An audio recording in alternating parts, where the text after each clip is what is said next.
madness of Nanchang railway station.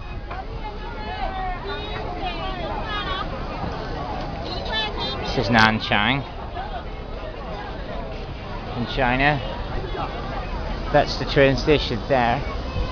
Everyone's kind of just chilling about outside. Not really much happening, to be honest. We're just getting a connecting bus actually from here.